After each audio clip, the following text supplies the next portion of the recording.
You're watching News 25. Local coverage you can count on. News 25 is brought to you by J.K. Nelson Law, voted best of Pahrump for 4 years. Give them a call, 775-727-9900. News 25 is also brought to you by Gunny's Air Conditioning and Heating, new, service, and repair. Call Gunny's, 775-727-6800.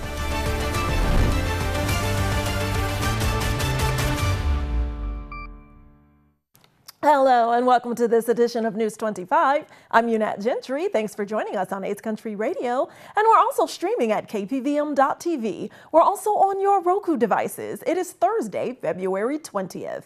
And our top story, with the number of wrong-way accidents unfortunately increasing over the last few years, a Las Vegas family is taking a stand following the loss of their 3-year-old daughter.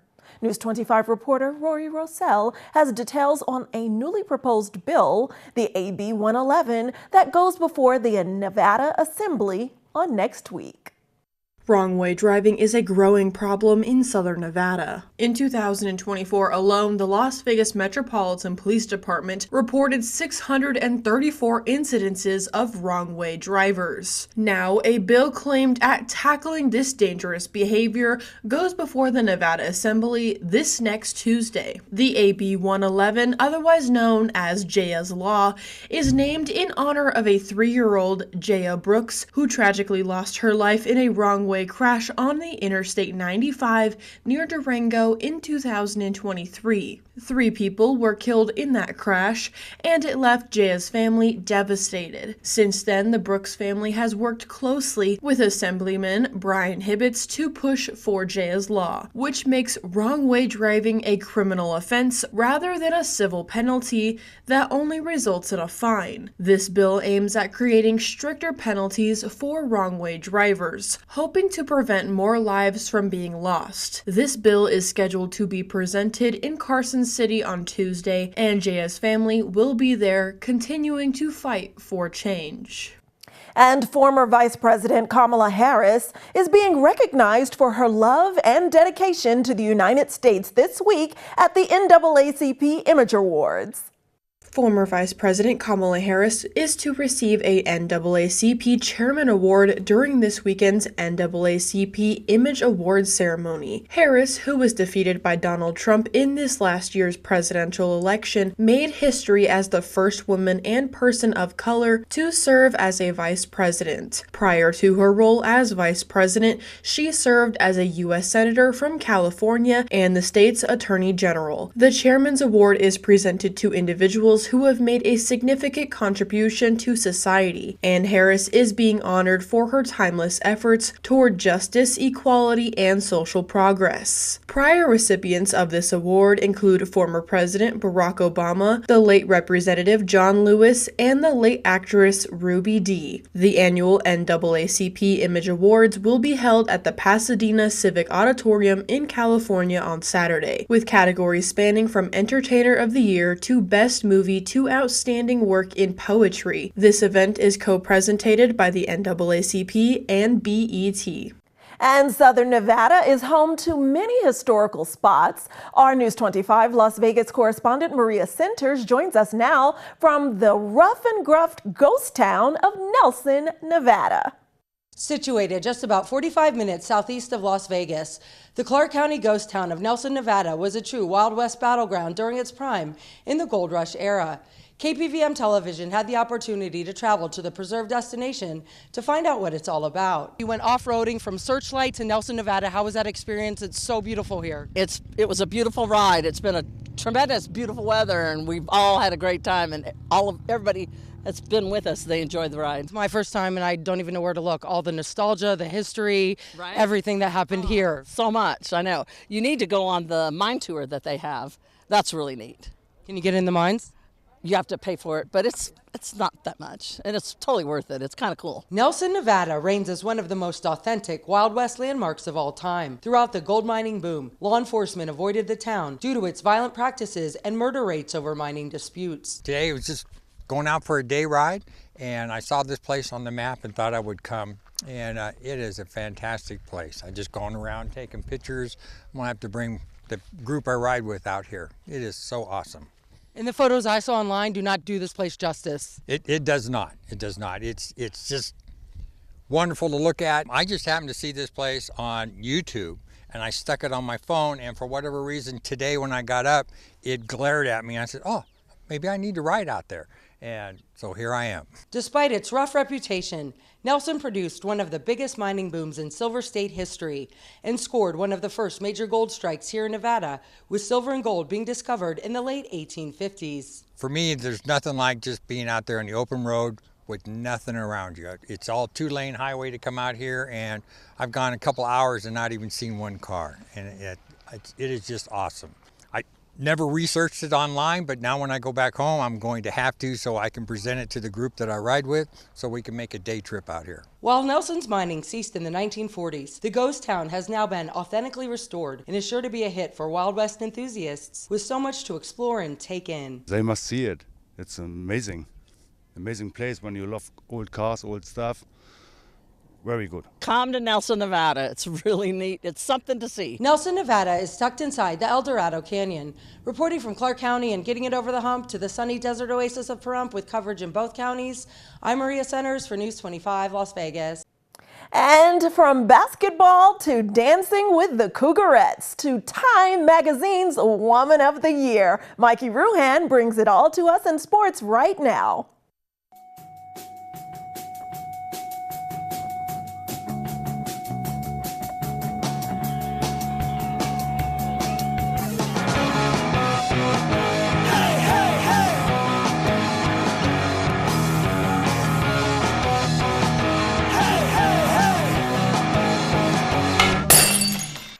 Time now for your News 25 look at sports and streaming at KPVM.TV. And now on Roku devices, Four Nations face off the championship game this evening. It's in progress. Canada versus Team USA.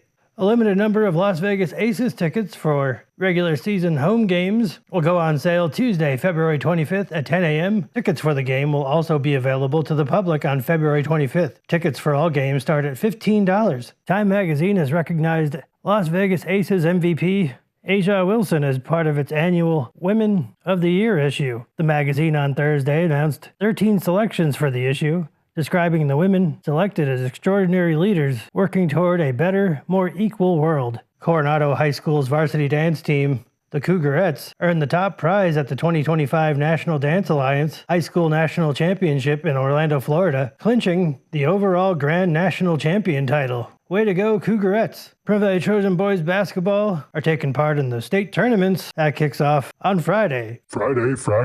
And that's your look at sports on News 25.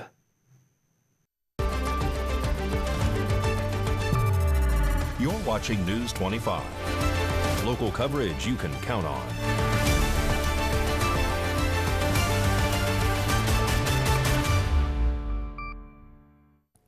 Welcome back to News 25.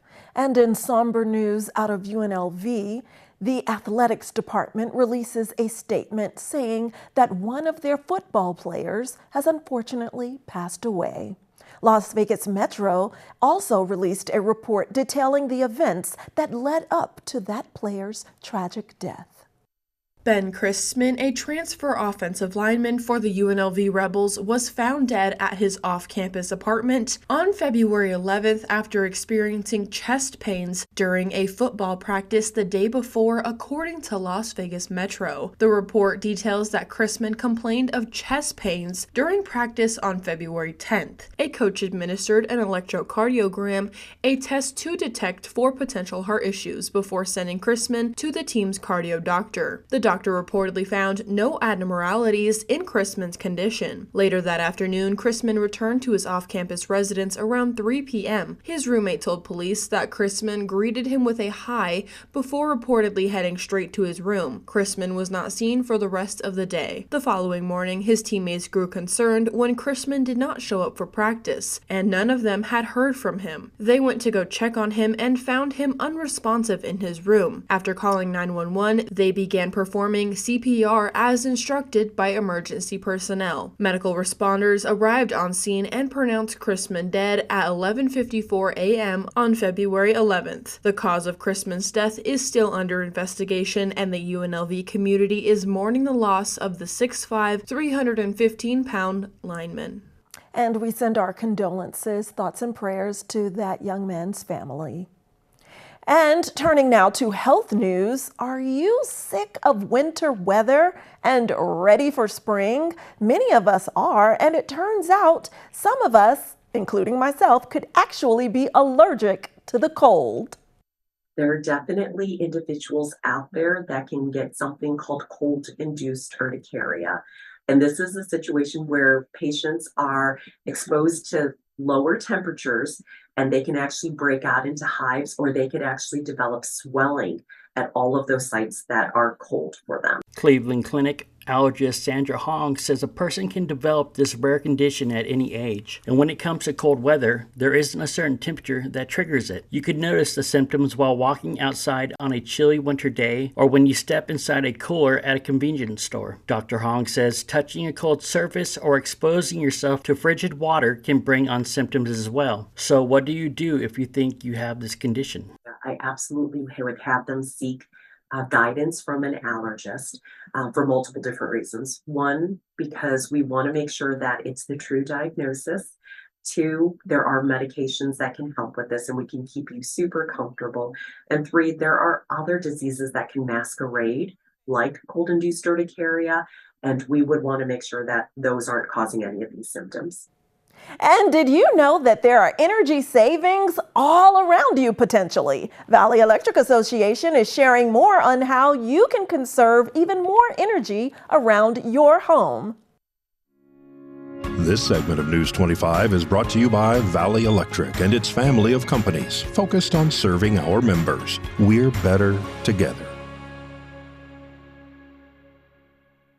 Do you want to save energy at home? Take these simple steps for a house full of energy savings. In your living room, install a smart or programmable thermostat that adjusts to your lifestyle and saves energy. In your kitchen, use small appliances like toaster ovens and slow cookers when possible. In the bathroom, take a short shower instead of a bath. And don't forget to turn off the tap while brushing your teeth. In the bedroom, ceiling fans cool people, not rooms. Turn them off when the room is empty. In the den or office, plug electrical gadgets into a power strip and turn them off when devices are not in use. If you have an attic, check that your attic is adequately insulated. It's one of the easiest ways to save energy in your home. And the annual Rock and Roll Running Series is taking off this weekend in Las Vegas. Here's our very own running aficionado, Mikey Ruhan, with those details. The Rock and Roll Running Series will kick off events on Saturday, February 22nd, with a 5K in downtown starting at 5 p.m. Roads could close as early as 8 a.m., according to the Las Vegas Metropolitan Police Department, and closures affect Fremont Street, Carson Avenue, Garces Avenue, and South Las Vegas Boulevard. Sunday's race take off at 4:30 p.m., closing the Las Vegas Strip from Carson Avenue all the way south to just shy of Sunset Road. Drivers should also expect closures on the I-15 off-ramps at Tropicana, Flamingo, Spring Mountain, Sahara, and Charleston. As far as when the roads will reopen, LVMPD says it could be as late as 2 a.m. Monday morning, so plan ahead for your weekend activities. Don't grab that remote. We have much more local and national news for you after News 25 returns.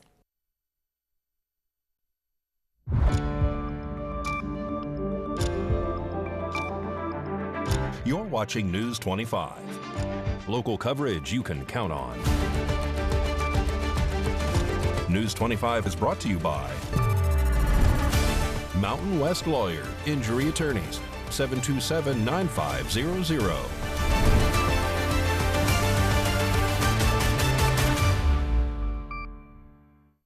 Welcome back. Now here's Josh Osborne from Great Computer Deals here in Pahrump with this week's tech tutorial. Hey guys, Josh Osborne here with Pahrump's own Great Computer Deals. It's time for another quick tutorial. We're continuing right along on our series about backing up your electronic devices. Earlier we talked about backing up an iPhone. We've also talked about backing up your Android phone. Today's video we're talking about how to back up your Windows-based PC. And let me just say guys, backing up your information is so important. I hate all those moments I've had to tell customers that their hard drive has failed and their business documents or their family photos are gone forever. Don't be the next victim. Think ahead, back up your data, have things in place right now while everything is still healthy, because it's electronics at the end of the day. Things fail inevitably. You guys need to be prepared. So let's talk about it. Backing up your PC, there's two different ways you can go. You can do the local backup and you can do the cloud backup. What a local backup is, that means that you provide a device like a flash drive or an external hard drive, you plug that into your computer and everything is duplicated. That means all your information on your computer, a second copy is made and it's stored on that drive just in case something happens to that computer. That's a great way to go about it.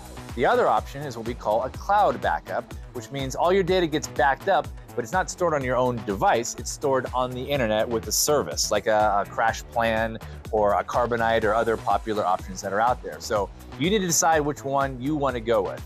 There's pros and cons with either one. I actually use both, but let's talk about it. Number one, the local backup I like because it's something that's in my control. It's something in my possession. I could plug it into my computer and I use a program that's built into Windows called File Explorer. Every version has it. And what you do is you open up that program and it shows you all the files and folders on your computer. You plug in your storage device, like I said, a flash drive or external hard drive, and you duplicate, you make copies of everything. You drag and drop everything you care about to that device. That's a great way to go. Number two would be the cloud option. What's cool about that is it automates the entire process. So that means if you don't really want to have to worry about manually backing up your data day after day or week after week, you subscribe to a service. Like I said, Crash Plan and Carbonite are two of the ones that I use the most. You pay them a very fair monthly fee. What you do is you go into the program and you set up what you want backed up and when you want it backed up, and then you just turn your brain off. If this sounds really complicated, you want more help, feel free to come into the store. We can do a lot of this stuff for you guys. We're more than happy to do so. Come in, we're open Monday through Friday, 9 to 3, and we'll get you all taken care of and teach you how to make sure that all your important files are backed up moving forward. Thank you guys so much for watching this video. There's a lot more to come. We'll catch you on the next quick tutorial.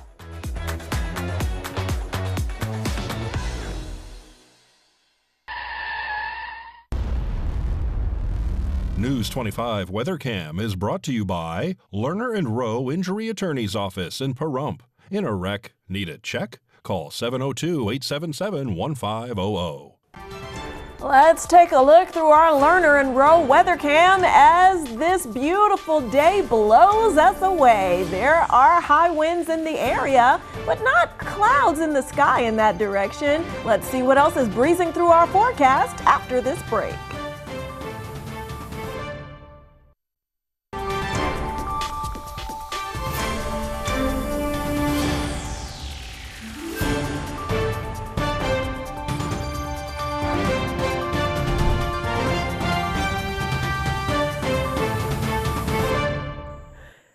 Good evening, Nevada. My name is Rory Rossell, coming to you from the Channel 25 Weather Studios and taking a look at Nevada right now. In northern Nevada, Fernley and Fallon are both seeing 52-degree weather. Carson City at 50, Tonopah at 48, Goldfield 1 degree higher at 49, Beatty seeing 62, Amargosa seeing 68 degrees, Las Vegas 1 degree lower at 67, and Death Valley seeing 79-degree weather. But here in the beautiful paradise of Pahrump, we are currently seeing 63-degree weather.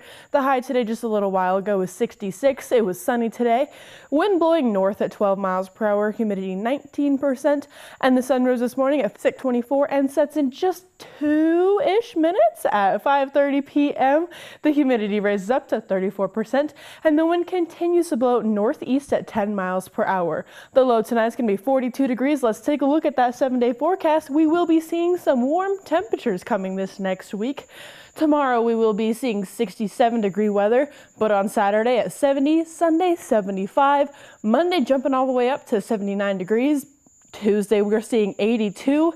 Wednesday, we're seeing 81, so we are enjoying the 80s for just 2 days. Back down into the 70s next Thursday at 79, so we do get to enjoy the 80-degree weather just for those 2 days. But it'll keep getting cold. Back to the desk. Here's Unette. Thanks so much for the sunshine, Rory, and thanks for that forecast in the 80s. We're all excited. All right, that does it for this edition of News 25. I'm Unette Gentry, and from all of us here at KPVM and A's Country Radio, thanks for tuning in, and we'll see you on the air next newscast.